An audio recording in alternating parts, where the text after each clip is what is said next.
Halo teman-teman, kembali lagi bersama dengan Akademi Aniakam. Kita melanjutkan kelas sejarah konsep perjuangan kelas sesi yang ketiga tentang perjuangan untuk pengakuan.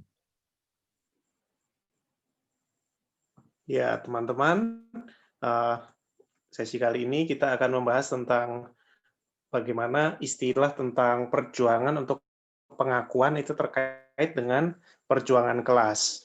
Nah, kita mulai dengan diskusi di sini, ya lebih tepatnya Losurdo memulai ya, bahwa dia menyebut bagaimana kaum liberal sering menuduh bahwa agenda kaum Marxis ini semata-mata sebetulnya soal redistribusi kekayaan. Ya, jadi bagaimana kita membagi-bagikan kembali kekayaan, dan itu dianggap mereka biasanya ya lahir dari kecemburuan sosial. Jadi mereka menghina sosialisme itu seperti sesuatu yang lahir dari kecemburuan sosial karena orang-orang miskin itu lihat orang kaya terlalu iri. Nah, lalu yang kedua, dalam teks-teks Marx dan Engels, agenda perjuangan kelas itu lebih dari itu sebetulnya. Jadi bukan sekadar redistribusi, tapi juga ia mencakup perebutan kembali kemanusiaan kaum tertindas yang terenggut oleh kapitalisme dan perbudakan. Nah, disinilah maksudnya perjuangan untuk pengakuan ya. Artinya adalah ya ada kemanusiaan yang direnggut sebetulnya lewat proses kapitalisme dan perbudakan, dan ini yang coba direbut kembali sebetulnya dalam perjuangan kelas. Jadi bukan sekedar meraup kembali kekayaan yang tercuri atau yang timpang tadinya. Nah, kemanusiaan yang terenggut ini mencakup apa yang dialami oleh kelas pekerja, budak, bangsa tertindas, dan juga kaum perempuan. Nah, ini menjadi pertanyaan bagi kita, bagaimana dengan humanisme ya? Apakah ini juga sejenis humanisme? Karena kita tahu dalam tradisi Marxis ada yang disebut dengan Marxisme anti-humanis ya. Dianggap humanisme itu masih ide liberal lah. Nah, yang paling terkenal dari kubu itu ya Louis Althusser ya, yang juga kita bahas sebelumnya, yang sangat menekankan bahwa Marx muda itu masih humanis dan masih kurang Marxis atau kurang ilmiah sebetulnya maksudnya. Jadi masih mengandalkan jargon-jargon kemanusiaan begitu. Nah, tapi Losurdo nggak setuju sama Althusser di sini ya. Dia mengatakan bahwa ekspresi-ekspresi tentang proses dehumanisasi itu dalam kapitalisme sebetulnya dalam teks-teks Marx tua pun akan masih terus kita temukan, termasuk dalam Kapital. Dan permasalahan dalam kapitalisme itu bukan hanya ekonomik, tapi juga humanistik. Jadi masalahnya itu sebetulnya bukan humanisme itu sendiri, tapi bagaimana, nah biasanya kan masalahnya dengan humanisme universal kan. Masalahnya adalah bagaimana kemanusiaan universal itu bisa dipersepsi dalam kesejarahan pertentangan kelas yang spesifik atau dialektis. Nah, disinilah yang akan membedakan apakah humanisme ini adalah sebuah ideologi atau sebuah ekspresi dari liberalisme, atau sebetulnya humanisme yang juga muncul dalam teks-teks Marx dan juga Engels. Ya.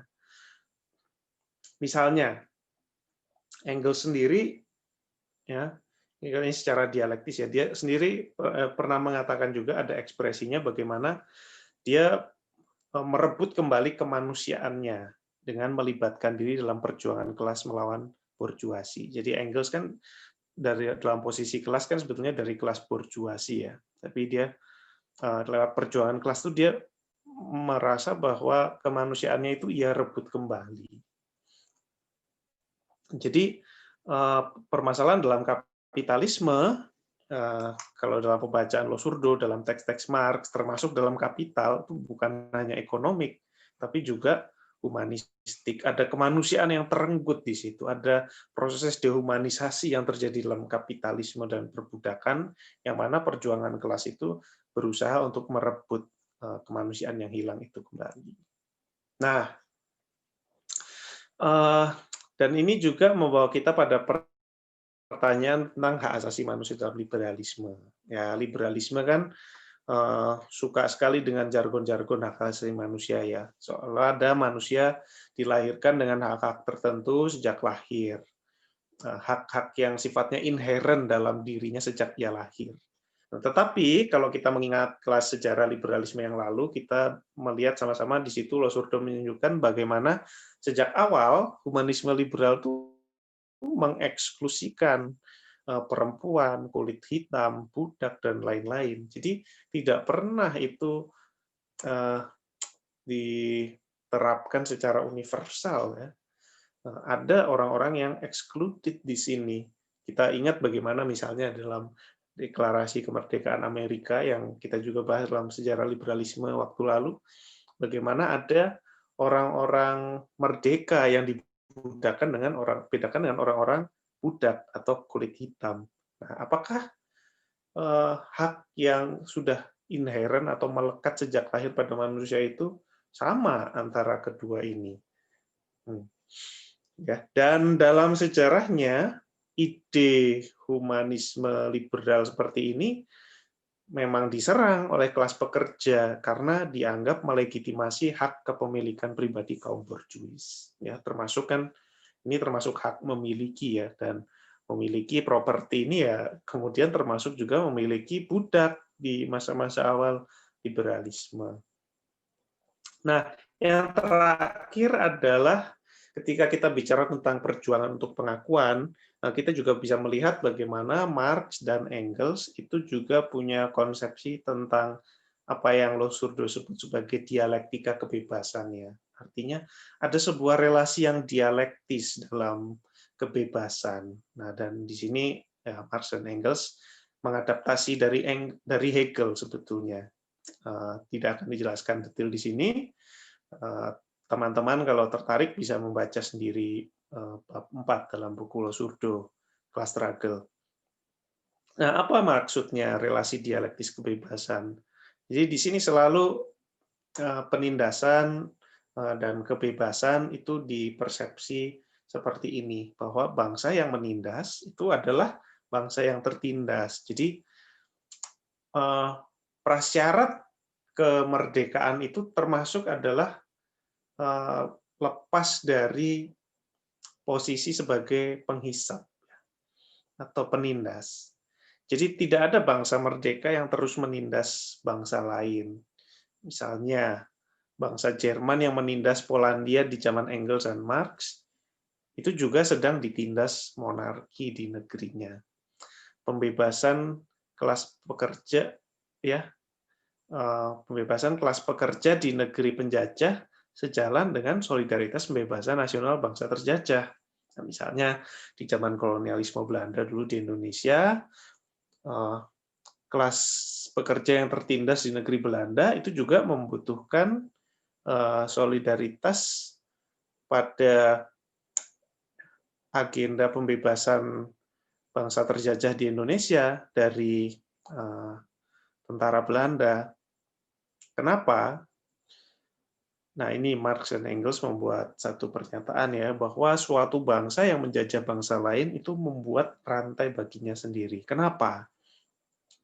Karena dengan menjajah bangsa lain, ya berarti ada penambahan militer ya, atau penguatan militer. Dan militer yang menindas bangsa jajahan, itu juga akan menindas kelas pekerja di negerinya.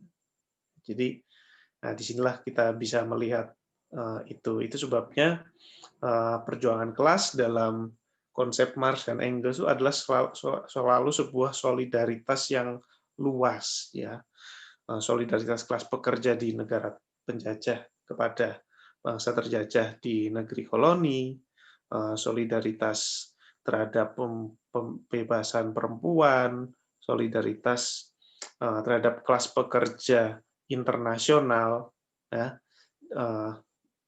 karena konsep dengan relasi yang dialektis ini.